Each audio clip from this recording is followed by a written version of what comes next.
I'm sure majority of my students from class 12 will agree with me when I say that they still struggle with writing an article, which is one of the long compositions that the students of class 12 CBSE may be asked to write for their board exams. And somehow it seems like a real challenge to improve this. Don't worry, my dear students. In this video lecture, I am going to give you all the essential tips and techniques that you need to know for writing a well-structured article. Not only will it help you to fetch good marks, but you can also impress your examiner with your writing skills. Hello dear students, this is Sushma Singh and you are watching Booster Classes. Students, I would recommend you all to watch the video till the end and get benefited. Before getting into the details of article writing, first and foremost, let's know what is an article. An article is basically a non-fictional writing published in a print or electronic medium, that is in magazines, newspaper, books, on website or blog. It gives information on a variety of themes such as describing any particular topic, incident, places or experiences. Article can also be an expression of the writer's opinions on a theme, thought, idea or a social concern. As per the CBSE marks pattern, for article writing, students are awarded marks on the basis of format, which carries 1 mark, content 2 marks, and minimum 3 points students are required to write. Finally, they get 2 marks for expressions. Altogether, total marks for article writing according to the revised syllabus is 5 marks. So let me explain you what is all about expression, which is very pivotal. Expression 2 marks you can get fully when your write-up has the coherence, that is, the quality of being logical and consistent. Cohesion means how the sentences are connected so that the flow of ideas is easy to follow. Your write-up should be without any grammatical mistakes. And finally, you need to focus also on lexical resources, that is the use of appropriate and functional words. In order to write a perfect article, you need to organize, plan, and present your ideas coherently. Well, this can be done very easily if you follow this following basic structure of article writing. So first comes the title, where you need to keep in mind that the first letter of each word of the title should be in capital letter, or you better use block letter. Second thing about the title, what is you supposed to keep in mind is that give an attempt to make it an eye-catchy. Just by illustrating the theme, you can do this. For example, if you need to write an article on child labor, just add a phrase to it, a social evil, and make the title eye-catchy. Similarly, Mother Teresa, add the phrase epitome of love, and your title is definitely attention grabbing. Title should also be short. It shouldn't cross 6 to 7 words. Next to title is byline. Byline is nothing but the name of the person who is writing the article. The name of the person will be generally given in the question paper itself. If the name of the person is not given in the article or in the question paper, then just write ABC or XYZ. Always remember that you are not supposed to mention any personal details while attempting the answers in the exams. Now, after writing the title and byline, the first paragraph is about introduction. And introduction, just like the title, should be attention grabbing, very clear and precise. Don't write more than, just avoid writing more about introduction. Just try to wind up the introduction in 6 to 7 lines. I will be giving you the tips and techniques how to write an appropriate and precise introduction. Next is the second paragraph, which is the body paragraph, the main part of the article. Now, maintaining one central idea, cover various aspects of the topic. Like for any topic, you can speak about merits or demerits, you can go for causes and effects, and along with this, you just cite facts, examples, give data and figures. Without this, you can also use contrast and compare techniques. Always remember that minimum 3 points in the body paragraph, it should be there, and split up the body paragraph into, don't write article in one single paragraph. It has to be in paragraphs. Finally, you come to the third paragraph, which is the concluding paragraph, where you summarize the key arguments or key points, or you provide suggestions, or you make an appeal.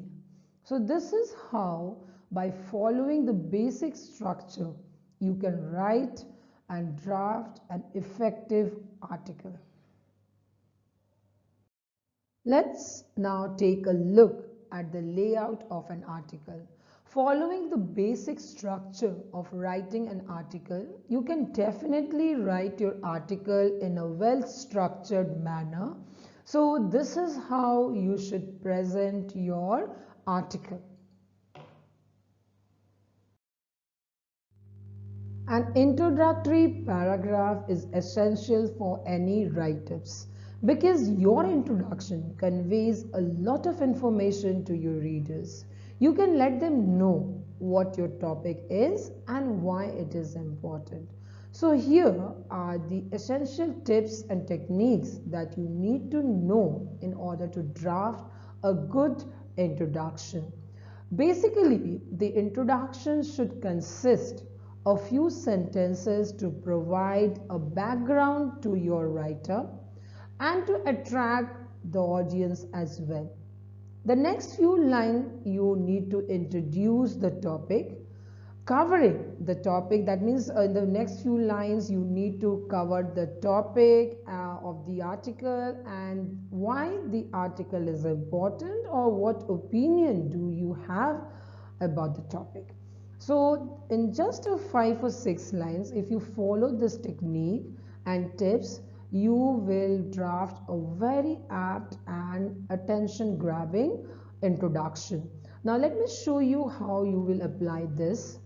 Suppose I have taken a question, the best way to improve health is to do regular exercise. Write an article on benefits of regular exercise. So first tip goes for introduction is that read the question giving time. Don't read the question hurriedly, because you need to analyze on what you have to write. So here you need to write on benefits of regular exercise. If suppose in case you write or draft your article on talking about the importance of health, because you have seen the word over here health, or simply about regular exercise, then somehow you will be off track and you will definitely lose marks. So you need to stick to the topic. And introduction means that only. Basically, if you cover up this, so it's very simple to cover up all the important tips which I have mentioned just now. For example, see from the question only you will get the background statement. You have to paraphrase that. That means using synonyms safely, you can paraphrase the background statement with ease. You can see what I have done over here.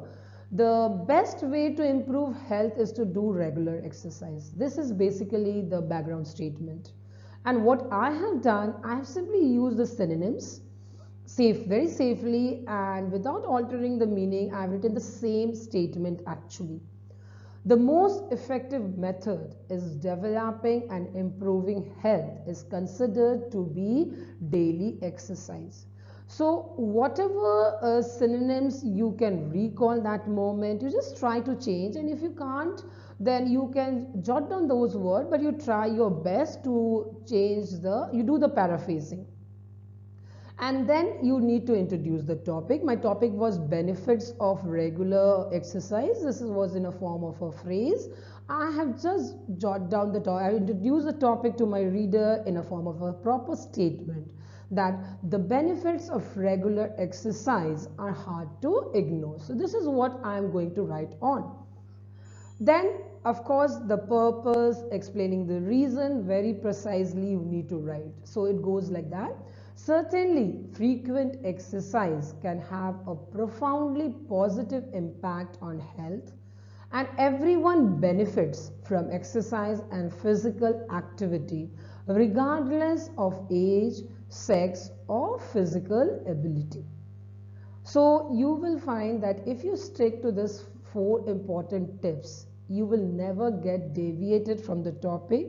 You will never be off track. This is very important, because I know majority of you must be wondering at this point that it's so simple, and am I going to get marks for such a simple introduction? So I know, students, there are other ways. Of course, you can formulate your introduction, such as using quotations, using a very important saying or rhetorical questions, or even sometimes defining the term which is there. Like you can write the definition of which is meant by exercise. But what if I don't know a proper quotation which is suitable for this regular exercise? If I can't define properly, then definitely you are going to lose mark, because you will be off track, and that your sentences, the initial sentences, I don't think it will serve the purpose of introduction.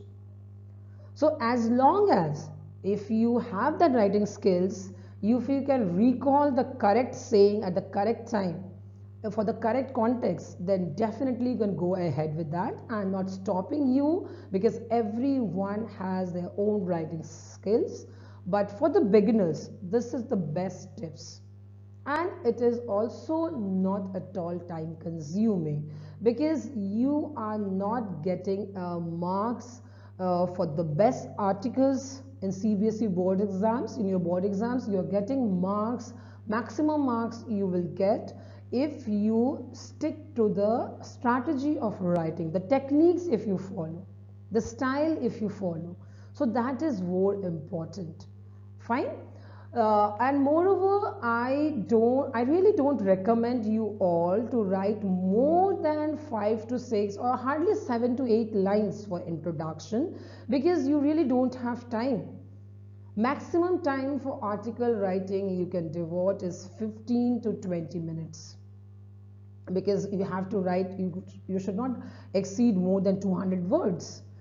And so you have to arrive very quickly to the body paragraph. So don't waste your time or recalling a proper saying and all these things. Rather, if you stick to the important tips which I have just discussed with you, a very apt introduction you can draft.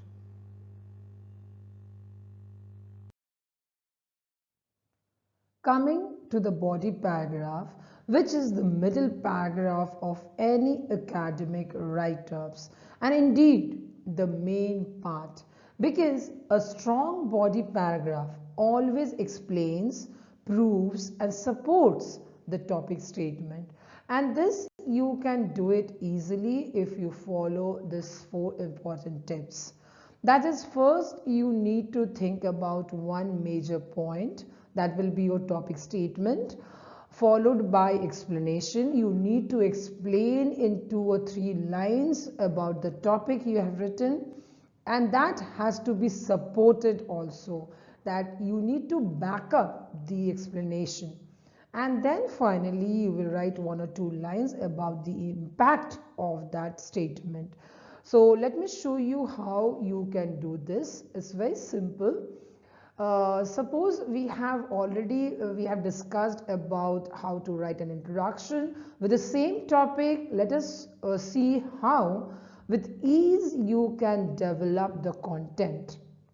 Let me read aloud what I have written. A regular exercise can help us lose weight. This is simply because when we engage in physical activity, we burn calories. Taking the stairs instead of elevators or doing household chores or even going to gyms are great ways to reap the benefits of exercise. Thus, we can see that any amount of exercise can maximize fat loss, which is essential for keeping the weight off. Now, in this way, you can see that very precise, without deviating, how are you developing the content. That first thing, if as soon as you have come up with one major point, and the point here is what? That regular exercise can help us lose weight. So this is your point. You need to explain why are you saying this, why or how. So you just explain in 1 or 2 lines why you say that regular exercise can help lose weight. So that I can write in this way. This is simply because we engage in physical activities, we burn calories. This is my explanation, very specific and very precise. Then definitely I will support or back up this explanation citing some examples, or as I told you, you can give facts, figures or data. So that is what I have done, taking the examples of going to gyms or household chores or taking the stairs. And then finally 2 lines for or 1 line for impact. Thus we can see that any amount of exercise can maximize fat loss, which is essential for keeping the weight off. In this way, in the final line, actually I am just proving once again my main point. Okay, so this is the way how will you develop the content. So but as I told you that for content, minimum 3 points you need to discuss in the body paragraph. So this will be your first paragraph. And then second paragraph, suppose if I think about my second point is writing about physical activity can also increase energy levels. So if I have come up with this point, the same procedure I have to follow. I need to explain this, how or why it can increase energy levels. Similarly, in the similar way, I'll just back up my statement with examples of facts or figures, and then I'll write about the impact or the effect. So in this way, a minimum 3 points you need to follow up. So you can say that here your body paragraph can further be divided into 2 or 3 paragraphs. That is depending upon your explanations and examples and all. You can write better in, suppose you find that number 1 point I have explained bit longer, second point I can avoid my examples. But definitely you cannot avoid 3 different points, explanation for your points and the effect. For 2 points, suppose if you have written examples, well and good, 1 you can skip.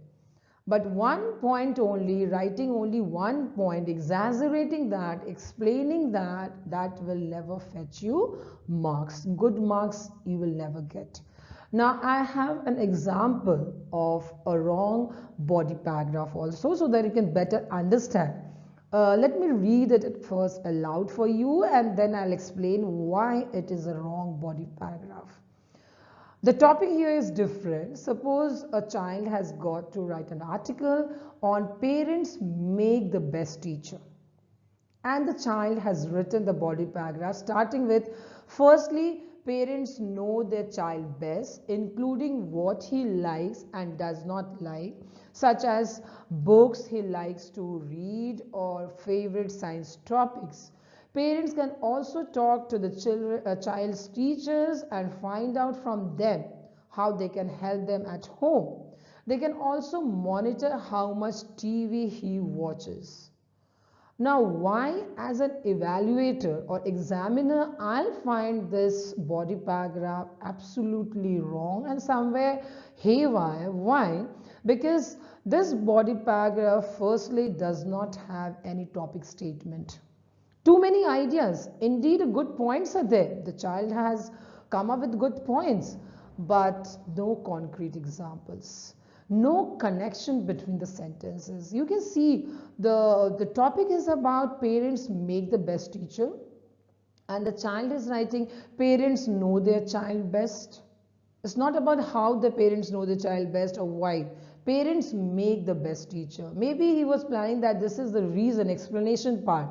So it is lacking the topic statement, which is very, very essential. First, you think about one major point, explain that point.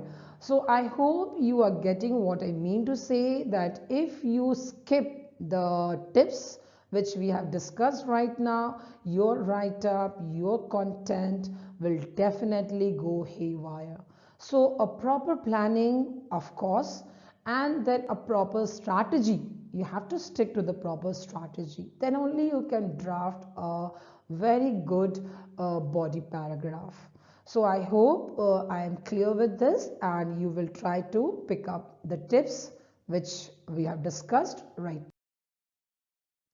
A proper conclusion is definitely an important part, because not only does it provide closure to your writer but also reminds the readers of the topic and its importance. And this can be done easily by following the tips, that is by restating the thesis, by summarizing the opinion, or by providing suggestions, or even by making an appeal. Now here is an example of an apt conclusion or concluding paragraph. You can go ahead like this. Thus, with ever in mind, it is fair to conclude that regular exercise offers incredible benefits that can improve nearly every aspect of our health. So in this way, you are doing nothing but indeed you are just restating the topic statement. And now finally you can appeal or you can suggest. Despite our busy life schedule, we should find ways to make exercise a part of our daily life routine in order to feel better, prevent diseases, and likely enough even to live longer. So just following a few handed tips, a very concrete conclusion and a befitting one you can draft. Finally, here are some effective tips and steps to guide you on how to write an article in a well-structured manner. So first and foremost, you need to keep it simple and accurate, because I firmly believe that simple done accurately is always better than complicated done inaccurately. Moreover, it will always help you, or it will prevent you from deviating from the topic. Second important tips is that you need to organize and state all important points in a very logical way. I have already explained to you how important coherence and cohesion are. Third important tips is that never write or never use contractions for any kind of academic writing. Please avoid using contractions. You need to write full form. Fourth important tips is that try to avoid using repeating the words or phrases or line. Now what happens if you use the same word or phrase or line again and again? It gives an impression to the examiner that the child has a limited vocab, and this is not at all a good impression. Then you always try your best not to construct your sentences most of the time in passive structure, because this unnecessarily it will increase your word limit. So this is one of the handy tips how you can minimize your word limits. Don't start. This is a very, most of the time the students do this blunder. What they do, they start a paragraph or in fact a sentence with the conjunctions like but and so. So avoid using, start a paragraph with the proper sentence or a statement rather than using any kind of conjunctions. Always keep ready with you a list of key phrases and linkers which will help you in your presentation. For example, instead of writing flat and for adding information or giving more information, you can use the word furthermore, moreover, another, and so on. Similarly, instead of writing flat but, you can use however, nevertheless, although, etc. And for citing example, which is a very crucial part, instead of writing simply, for example, this and this, you can just write the phrase, use the phrase to illustrate, such as this is shown by, this can be shown easily by this. So this is a good way of presentation. And for the concluding paragraph, don't use the word finally, or simply you write the word in conclusion, write the phrase in conclusion to wind up or to conclude. These are the best phrases for the concluding paragraph. Now, you also make sure that you double check for grammatical accuracy and spellings. After all, they carry marks. And never write in one single paragraph an article. Your article should not be in one single paragraph. Already I have discussed. And try to underline all the important points which you have mentioned. Finally, you need to adhere to the given word limit, that is 150 to 200 words. Now, I am extremely hopeful that the tips and techniques that I discussed here will help you in writing an effective article with ease. So leave your valuable comments in the box below and consider subscribing to my YouTube channel. Thank you for watching.